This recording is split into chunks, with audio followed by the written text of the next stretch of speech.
Olá, é bom ter você de volta. Vamos ver algumas decisões publicadas agora na terceira semana pela SDI. Na verdade, nós vamos ver algumas decisões publicadas pela SDI 2.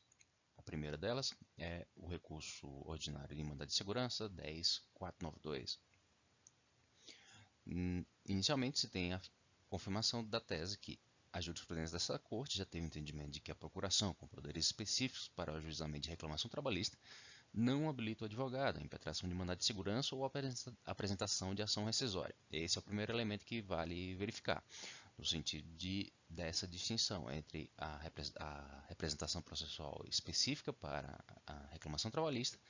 e aquela que autoriza a impetração de mandado de segurança ou a apresentação de ação rescisória, porque são consideradas como relações jurídicas processuais diversas. O que ocorreu, no entanto, é que esse mandado de segurança teve a admissão negada, né, na origem. E o que essa decisão veio a consolidar é de que deveria a corte de origem ter facultado ao impetrante a regularização de sua representação processual ou ter admitido nova procuração com poderes específicos para a impetração do mandado de segurança anexada nos autos, assim conforme se tem na atual redação da OJ 151 e no artigo 938 da CLT. A distinção aqui, no caso, é de que se admitiu o saneamento desse vício, mesmo que ele tenha sido constatado especialmente na instância recursal, ou seja, aqui já no TST se verificou a ocorrência desse vício e mesmo nessa situação, pelo menos ao que se depreende desse julgado, se poderia admitir o saneamento dessa irregularidade de representação processual. Aqui um segundo caso, um recurso ordinário em ação rescisória, 1.777, no qual se deu provimento a esse recurso para extirpar da condenação ou rescindir a condenação que estava baseada em dispositivo legal que foi considerado inconstitucional por decisão, no caso, do Tribunal de Justiça do Estado de São Paulo, ou seja, em virtude de não ter havido modulação nos efeitos dessa declaração de constitucionalidade, foi considerado que essa eficácia foi ex tunc, ou seja, desde sempre, desde a edição do dispositivo considerado inconstitucional. E assim, o caráter vinculante dessa decisão repercutiu também no julgamento dessa ação rescisória. Como o dispositivo legal que fundamentou a condenação do município foi declarado inconstitucional, então essa condenação relacionada ao adicional por tempo de serviço com quênio e a parcela sexta parte foi extirpada em virtude do conhecimento e provimento desse recurso ordinário em ação rescisória. A outra discussão que vemos aqui, também como julgado da SVDI 2, em julgamento de conflito de competência, o conflito de competência 405, no qual se tentou solucionar, ou se solucionou efetivamente, a competência para o exame de ações relacionadas ao cumprimento de TAC. De um lado havia o MPT, pretendendo o cumprimento de determinado TAC, e a empresa de outro lado entendendo que esse TAC já estava atendido. O que foi discutido efetivamente aqui foi a quem competiria o exame dessas demandas pelas regras que estão fixadas na orientação jurisprudencial número 130, o dano de abrangência suprarregional pode ser da competência de uma das varas do trabalho da sede do TRT das regiões compreendidas. Aqui no caso, uma ação foi ajuizada perante uma vara do trabalho de Brasília, ou seja, vinculada ao TRT da 10ª região. Entretanto, no TAC não havia nenhuma empresa, não havia nenhum estabelecimento da empresa que estivesse localizado na área de abrangência da 10ª região. Assim, apesar de ter sido considerado um dano de caráter suprarregional e não nacional, a competência foi atribuída para uma das varas do trabalho que estavam vinculadas aos estabelecimentos relacionados no TAC, ou seja, havia mais de um estabelecimento vinculado ao TAC que caracterizaria o dano como suprarregional. Entretanto, nenhum deles estava compreendido na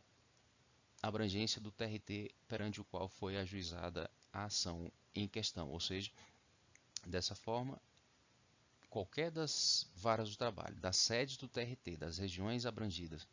no dano verificado, poderia ser competente para análise das questões suscitadas pelas partes. E nesse caso, então, não se caracterizou como nacional e a competência foi declarada para uma das varas originalmente consideradas. Um elemento lateral a se detectar aqui é que permanece ainda o uso de precedentes para decisões que não têm o caráter de precedente, tal como estabelecido atualmente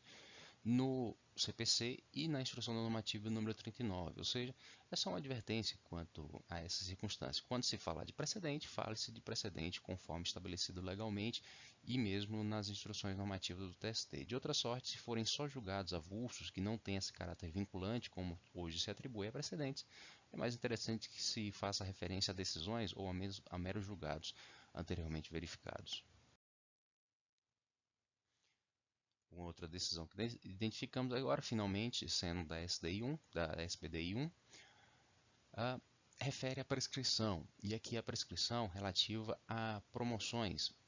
O fator peculiar aqui refere à aplicação da súmula 425 do TST,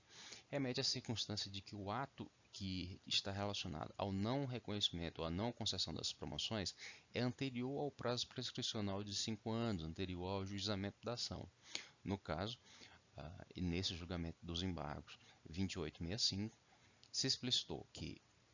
esta egrégia subseção, a SBDI1,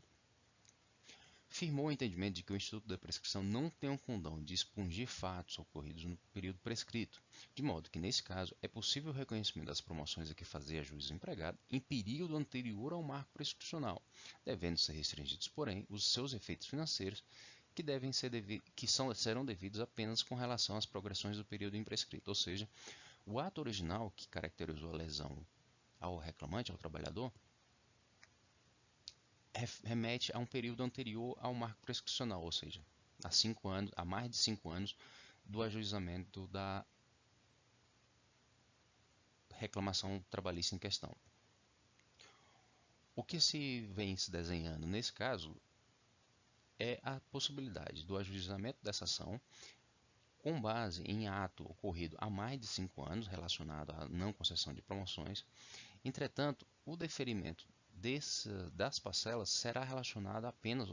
ao período imprescrito, ou seja, do período anterior aos 5 anos do ajuizamento, ou seja, os seus efeitos financeiros estarão limitados às progressões relacionadas ao período imprescrito. Aqui, provavelmente ainda vai haver necessidade de maiores manifestações do TST para a fixação dessa jurisprudência, no sentido de que o que ocorrerá, se essas progressões poderão ser contadas desde o período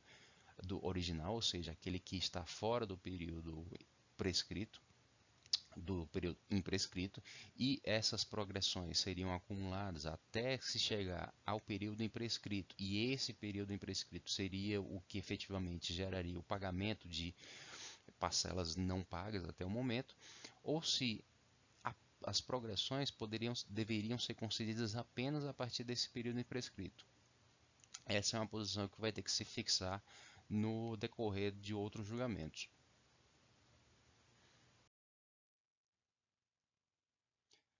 Então são essas as decisões publicadas na última semana,